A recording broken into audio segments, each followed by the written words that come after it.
After the Revolution, an emphasis was put on education, especially in the northern states, which rapidly established public schools.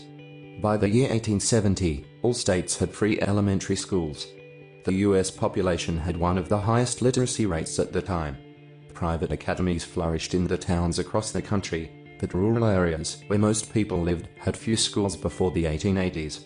In 1821, Boston started the first public high school in the United States. By the close of the 19th century, public secondary schools began to outnumber private ones.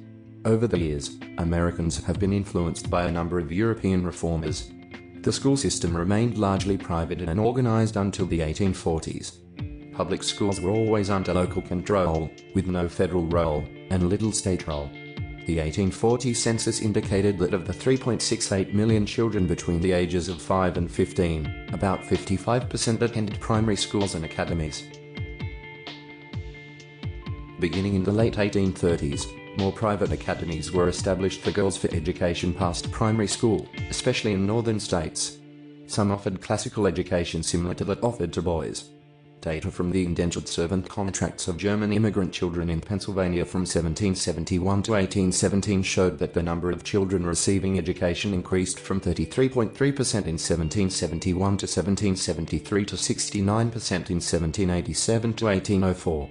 Additionally, the same data showed that the ratio of school education versus home education rose from 0.25 in 1771 to 1773 to 1.68 in 1787 to 1804. 49. While some African Americans managed to achieve literacy, southern states prohibited schooling to enslaved blacks. Teaching young students was not perceived as an end goal for educated people. Adults became teachers without any particular skill except sometimes in the topic they were teaching. The checking of credentials was left to the local school board, who were mainly interested in the efficient use of limited taxes. This started to change with the introduction of two-year normal schools starting in 1823. By the end of the 19th century, most teachers of elementary schools were trained in this fashion. 47. One-room schoolhouses. Most schooling was done in the one-room schoolhouses. By teaching students of various ages and abilities together using the monitorial system, an education method that became popular on a global scale during the early 19th century. This method was also known as mutual instruction, or the Bell-Lancaster method, after the British educators Dr. Andrew Bell and Joseph Lancaster, who both independently developed it about 1798. The method was based on the able pupils being used as helpers to the teacher, passing on the information they had learned to other students. 50.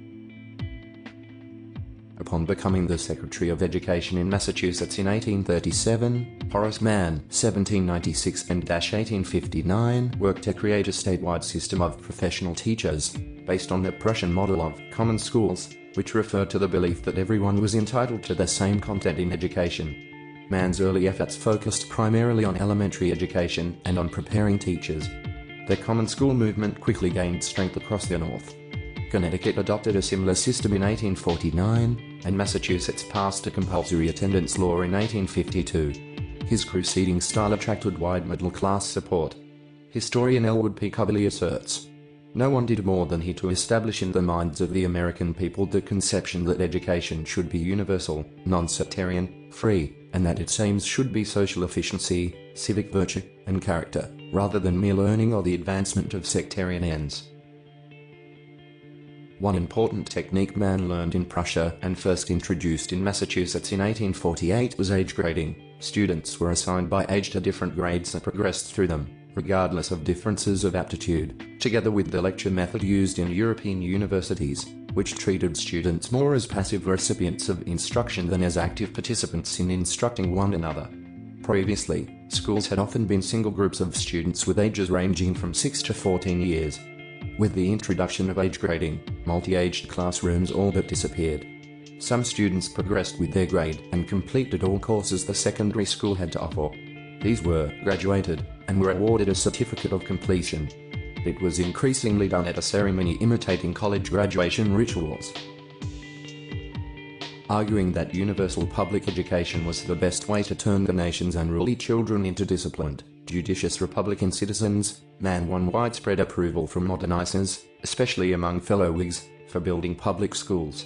Indeed, Most states adopted one version or another of the system he established in Massachusetts, especially the program for normal schools to train professional teachers.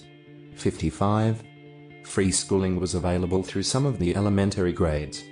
Graduates of these schools could read and write, though not always with great precision. Mary Chestnut, a Southern diarist, mocks the North's system of free education in her journal entry of June 3, 1862, where she derides misspelled words from the captured letters of Union soldiers. By 1900, 34 states had compulsory schooling laws, 4 of which were in the South. In the era of Reconstruction, the Freedmen's Bureau opened 1,000 schools across the South for black children.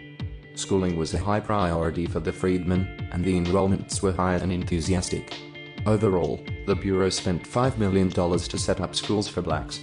By the end of 1865, more than 90,000 freedmen were enrolled as students in public schools. The school curriculum resembled that of schools in the North. 65. Colleges were also created, such as Hampton Normal and Agricultural Institute in 1868, as well as numerous colleges sponsored by Northern religious bodies. Until recently, historians believed that most Bureau teachers were well-educated Yankee women motivated by religion and abolitionism. New research has found that half the teachers were Southern whites, 1/3 were blacks, and 1/6 were Northern whites. 66. Few abolitionists. Few came from New England. Most were women, but black men slightly outnumbered black women. The salary was the strongest motivation except for the Northerners, who were typically funded by Northern organizations and had a humanitarian motivation. As a group, only the black cohort showed a commitment to racial equality. They were the ones most likely to remain teachers.